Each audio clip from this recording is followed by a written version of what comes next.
She paused, letting the words settle between us like something too heavy to ignore. "And you want me," she continued, "to walk into that storm pretending I'm her mother when I'm not even sure I can stand in your life for more than a day without everything falling apart?" I opened my mouth, but nothing came out at first. Because she was right. This wasn't a normal request. It wasn't even a desperate one anymore. It was something else entirely, something built out of panic, guilt, and a clock that wouldn't stop ticking. "I'm not asking you to lie for nothing," I said finally. My voice came out lower than I expected. "I'm asking you to help me not lose her before I even get the chance to know her." Elra stood up slowly, walked to the small window in the back room. Outside, the store lights flickered against the glass, customers still moving around like nothing life-changing was happening behind that door. "You think marriage is just paperwork," she said without turning around. "You think the court is going to look at a ring and decide you're suddenly safe for a child who's been passed from hand to hand since she lost her mother." I swallowed. "I don't think that," I said.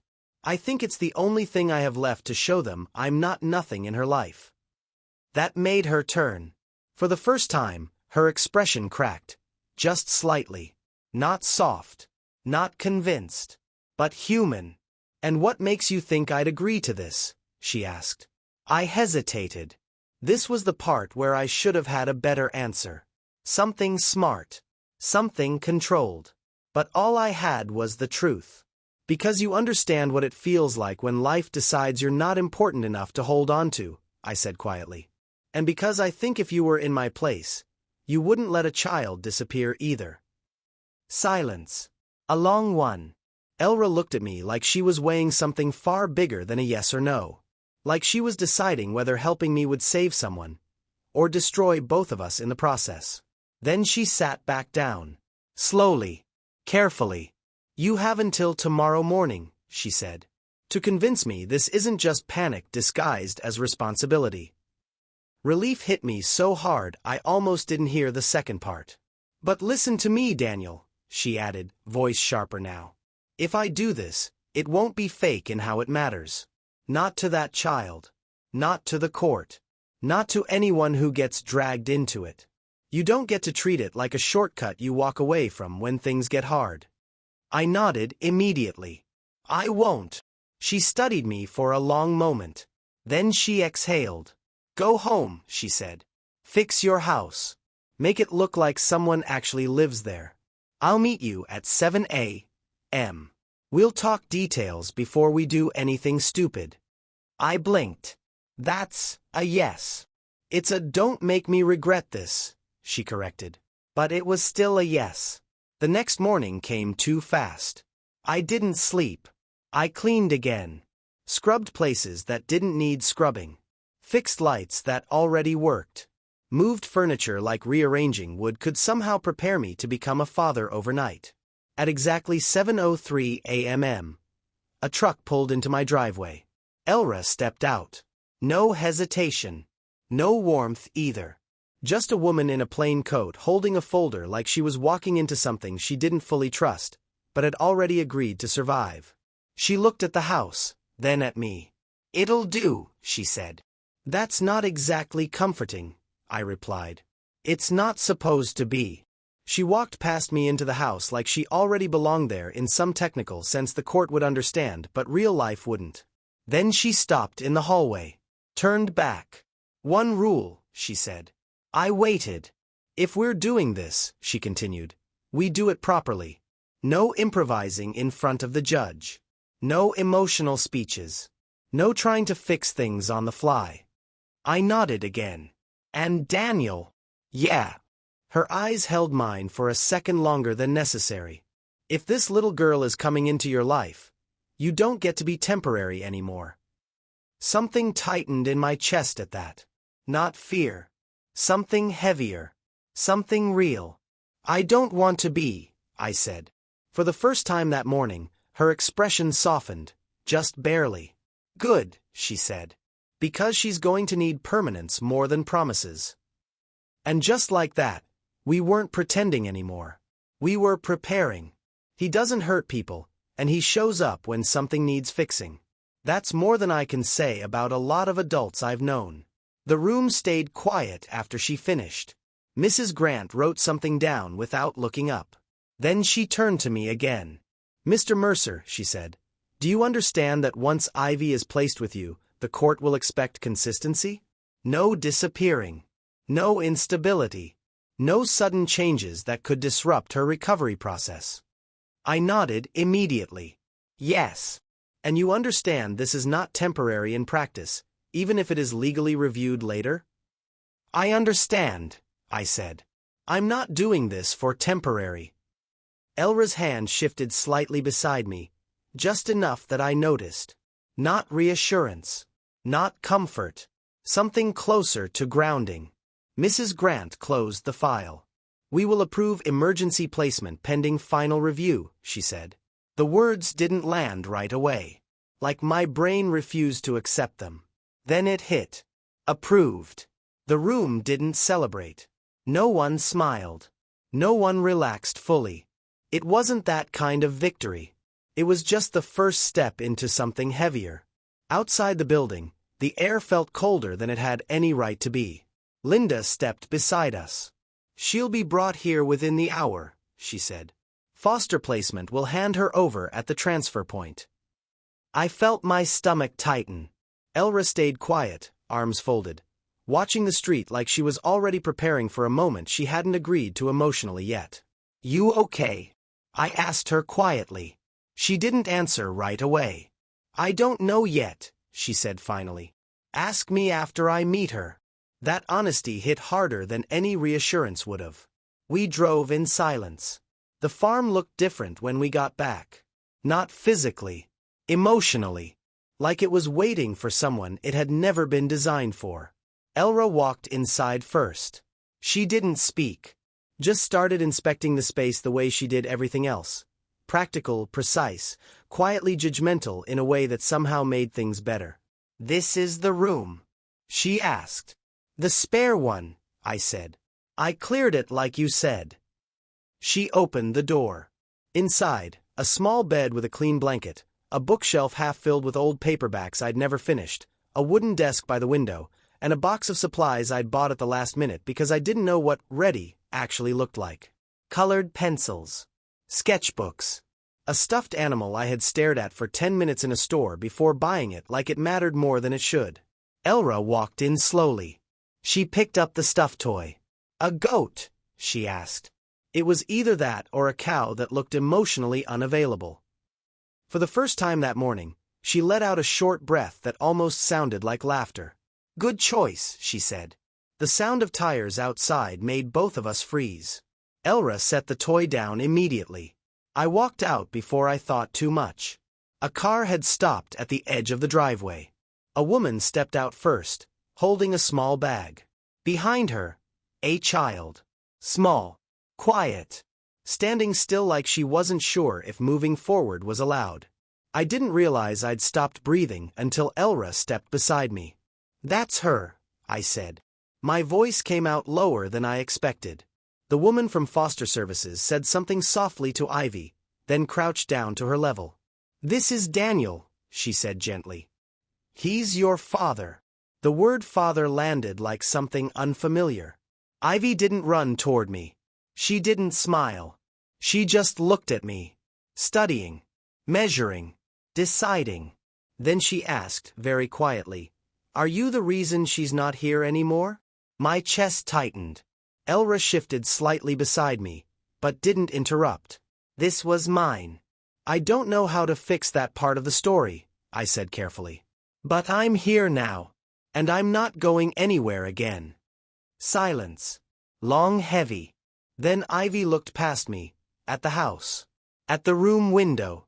At Elra standing slightly behind me like she wasn't trying to claim space, just exist in it.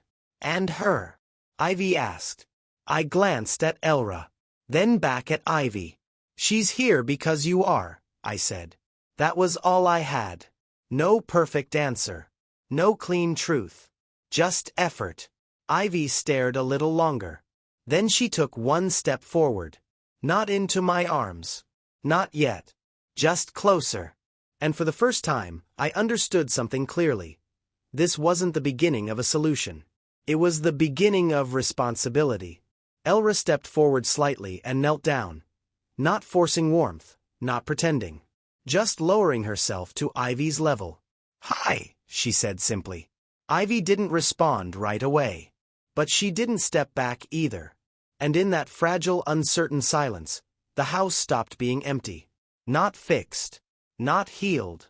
Just no longer alone. Ivy hesitated, pencil hovering above the page. "I used to," she said quietly. Elra didn't rush her. Didn't try to fill the silence. "What happened?" she asked gently. Ivy's jaw tightened just slightly. "I stopped drawing them after Mom got sick," she said. "She said I drew better when I was happy. So, I stopped being good at it." The words landed in the room like something too heavy for a child to be carrying. From the kitchen, I stopped pretending to fix the faucet under the sink. Elra didn't look away from Ivy. "That doesn't sound like your drawing got worse," she said carefully. "It sounds like your life got heavier." Ivy didn't answer, but her pencil pressed harder into the paper. The tip snapped. She froze. Like she'd done something wrong. "I ruined it," she said immediately. Elra reached across the table, not touching her, just sliding a fresh pencil closer. "No," she said. "You just broke a pencil. That happens." Ivy stared at it like she didn't fully believe that mistakes could be that small. I wiped my hands on a towel and walked in slowly. "You want a new one?" I asked. She didn't look at me. "I don't need help." "Okay," I said immediately. "That's fine." I set a small tin of pencils on the edge of the table and stepped back again. No pressure. No insistence. Just presence. Days started forming a pattern after that. Not the kind you plan. The kind you survive into. Ivy would wake up late, hover at the edge of rooms like she wasn't sure she was allowed to take up space in them.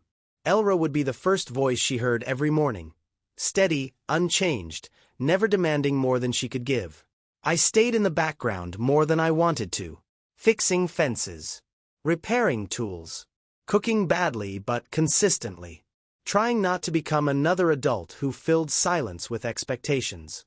One evening, I found Ivy sitting on the porch steps with her sketchbook open but untouched. She wasn't drawing. Just staring out at the fields. Elra was inside helping sort supplies, so it was just the two of us. I sat one step below her. Not too close. Not too far. "You don't have to talk," I said. "I wasn't going to," she replied. "Fair enough." A long pause passed between us. Then she said, almost reluctantly, "Do goats like people?" I blinked. "Some of them," I said. "Depends on the person." She glanced at me for the first time that day. "Which ones like you?" I thought about it. "The ones I feed regularly," I said. That got a small reaction. Not a smile. Not quite. But something less guarded. "Can I see them?" she asked.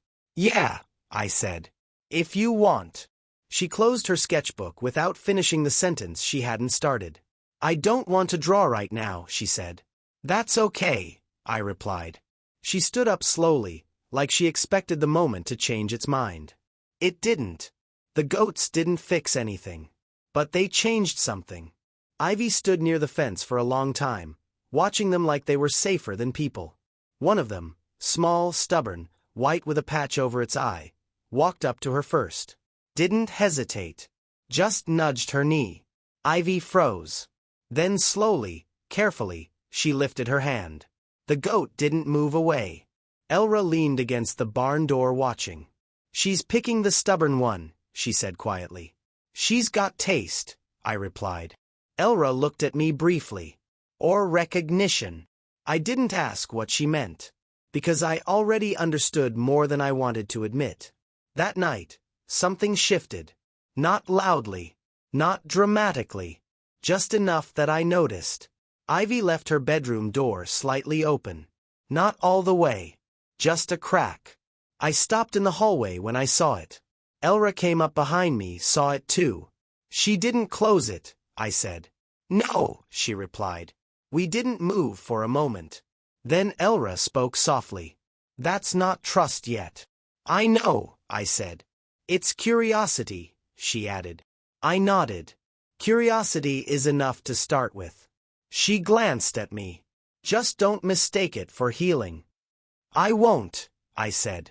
But even as I said it, I felt something dangerous forming underneath my ribs. Hope. Quiet. Unsteady. Real. And for the first time since Ivy walked into my life, I didn't feel like I was trying to catch up to a mistake I made years ago. I felt like I was finally standing in the same place as the life I was trying to build. Not fixed. Not forgiven. Just present. And for now, that was enough. She doesn't feel unsafe in the home. I finally exhaled, but it caught halfway in my chest. Mrs. Grant looked down at her notes, then back at me. She said something else too. I straightened slightly. What did she say? Mrs. Grant hesitated for a moment, then spoke more gently. She said, she doesn't know if she can trust you yet. But she also said you're trying. And that matters to her. My throat tightened.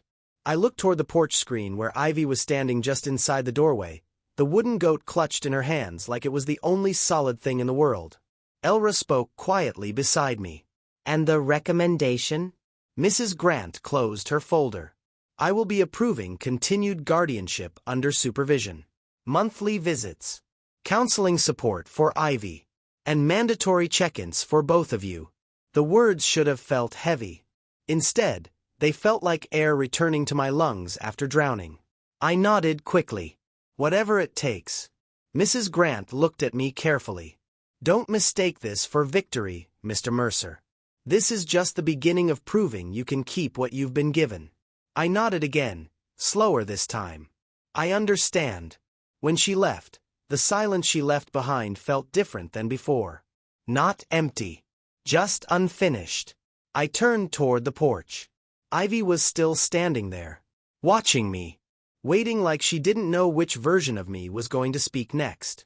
I stepped forward slowly. Ivy. She held the wooden goat tighter. Am I staying? The question hit harder than anything the court had said. I crouched down so I was at her level. Yes. You're staying. Her eyes searched mine, suspicious, careful. Forever. I swallowed. I don't know what forever looks like yet. But I know you're not leaving today. Or tomorrow. And I'm going to keep showing up until you believe me. She didn't respond right away. Instead, she looked down at the wooden goat and ran her thumb over its ear. Then she walked past me into the house without saying a word. But she didn't shut the door behind her. And for me, that was enough. That night, the house felt quieter than usual, but not heavy in the same way it used to. I found Elra in the kitchen washing the same cup she had already washed twice. She didn't look at me when she spoke. You look like someone who just survived something. I leaned against the counter. I think I did. She nodded slowly. Good. Now don't waste it. I glanced at her. Waste what? She finally looked up. This chance. Don't turn relief into pressure. And don't turn fear into control. I looked away. I don't know how not to. Elra dried her hands and stepped closer. Then learn. But don't learn at the expense of her. The words landed quietly but completely. I nodded. I won't. She studied me for a second longer than necessary, then gave a small, almost invisible nod like she believed me just enough to keep watching. Upstairs, I heard Ivy's door close softly. Not slammed. Not locked. Just closed. I stayed in the kitchen long after Elra went to bed, listening to the house breathe around me. For the first time since Catherine's phone call, I wasn't waiting for everything to fall apart. I was just here. And that felt harder than surviving ever had. I don't waste it. The words didn't feel like an ending. They felt like a beginning. I was finally ready to live inside. The wind moved softly through the orchard, carrying the smell of wet grass and apples that weren't ready yet. Ivy shifted slightly against my side, her small body warm and real, like proof that everything that had happened wasn't something I had imagined during another sleepless night. Elra leaned her head lightly against my shoulder. Not dramatic. Not staged. Just present. For a long time, none of us spoke. Then Ivy broke the silence. So, does this mean I don't have to move again? Her voice wasn't scared this time. Just curious, like she was testing whether stability was something that could actually exist. I tightened my arm around her a little. No, I said quietly. No more moving because things fall apart. She thought about that for a second, then nodded once like she was filing it somewhere important inside her. Good, she said simply. I was getting tired of packing bags. Elra let out a small laugh beside me, the kind that didn't try to hide how emotional it really was. I looked at her. You okay? She wiped under her eye quickly, pretending it was nothing. I'm fine. I'm just not used to things ending without breaking first. I nodded. Yeah, me neither. Ivy tilted her head up at us. Are you two going to kiss again? Elra immediately coughed. I almost choked on my own breath. Ivy, I said. What? She asked innocently. You already did it once. I just want to know if it's like a schedule thing now. Elra covered her face, laughing harder now. It's not a schedule thing, I muttered. Ivy shrugged. Adults are confusing.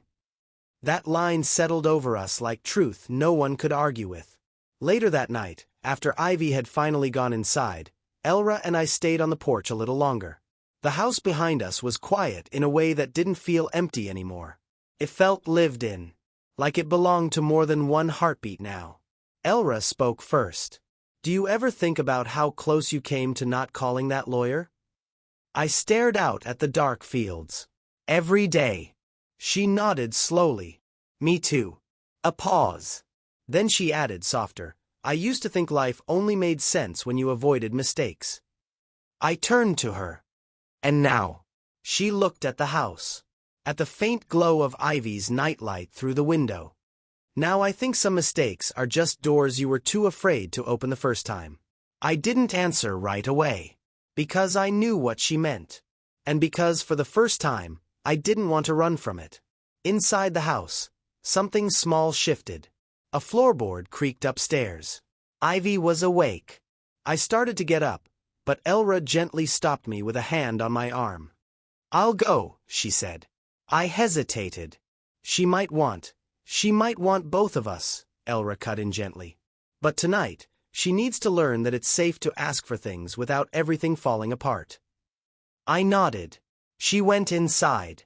I stayed on the porch, listening. A few minutes passed.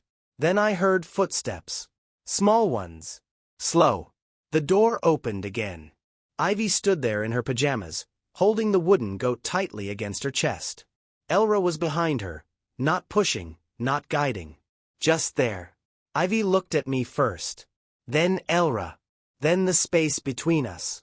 I had a dream, she said quietly. I straightened. Bad one. She nodded slightly. I stood up slowly. Do you want to talk about it? She shook her head. A pause.